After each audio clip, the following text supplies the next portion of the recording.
I was 17 when she came. I'd been living with my abusive mother for 17 long, painful years. It was around midnight, and my mother was already asleep, so when the 3 soft raps at the door came, it was me who answered. An odd-looking little girl stood there, with cheeks pale and colourless, blonde hair and braided pigtails, pink dress torn a little at the hem, bare feet, and turning slightly blue from the cold of winter. And black eyes. Fathomless, deep black eyes. I quickly let her in, thinking of how horridly underdressed she was. It wasn't until later I'd wonder why she'd not been shivering, or even question as to why she was here in the first place. I got her into the living room, wrapped her little form in a thick afghan my grandmother knitted. She held it, though it didn't seem to affect her, and I smiled. "What's your name, sweetie?" A long silence passed, in which she stared at me. I was beginning to be discomforted by her black gaze when she parted her lips and spoke in a soft voice. "Lacey Morgan." I nodded, smiling again. "You can stay here tonight, Lacey," I said, motioning to the couch. She curled up into a little ball, black eyes still on me, and I exited the room. That night I slept soundly, not worrying about my mother beating me or the strange little girl on my couch. When morning came and I trudged into the kitchen, I was greeted with a coffee mug to the shoulder. I gave a feeble shout of pain, staring at my mother. "What the hell did you do? Why is there dirt on the couch?" she shouted, confusing me greatly. Upon investigating, I found that Lacey had vanished, the only proof she'd been there being some dirt that must have fallen off her dress or her feet.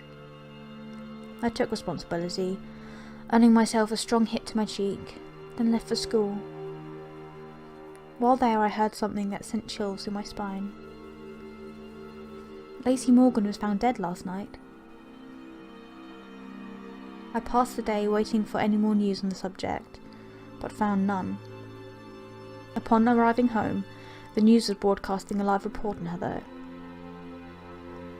Lacey Morgan, 6 years of age, was reported dead at 7 last night. Her body was located in the backyard, buried there in her pink dress. So far there's been no sign of her mother, Marissa Morgan, who is suspected to be the killer. Marissa has reportedly abused Lacey multiple times and may be responsible for her death. Suddenly a picture of Lacey appeared on the screen. She appeared very close to how she had when I met her. Blonde hair in braids, pink dress, pale face. Only her cheeks had colour, and her eyes were baby blue. To most this would seem unimportant, but to me it was. She died before arriving at my house, if what the newscaster said was true. Died hours before. I tried to play it off, going about my business. I went to bed early so as not to have to see my mother. It was around midnight when I awoke, to cool fingers stroking the bruise on my cheek. I sighed, leaning into the small hand. "Never again," Lacey whispered, before her hand vanished. Not 10 minutes later I heard my mother screaming. I rushed into her bedroom, nearly fainting at what I saw. My mum was thrashing wildly on her bed, a small creature having buried its face into her chest. I could hear the sound of flesh tearing, and my mother's screaming increased in volume. I wish I hadn't gotten up. Later on I'd tell myself I hadn't, but I had. So when Lacey pulled back from the gaping hole in my mother's chest cavity, I had a plain view of her razor-sharp teeth glinting in the light, glinting with my mother's blood. She smiled innocently at me for a moment, before swiftly tearing out my mother's jugular. That time I did faint. When I came to, I was in my bed.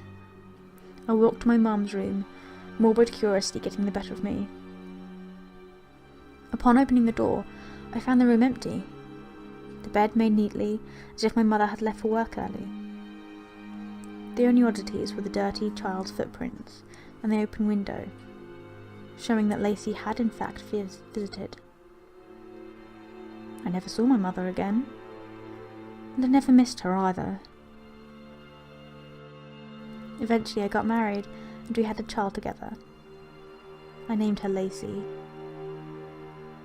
Recently I noticed the neighbour's daughter has all sorts of scrapes and bruises on her arms. I've started watching their home. And the other day I saw something odd. A little girl running barefoot through the backyard up to their back door.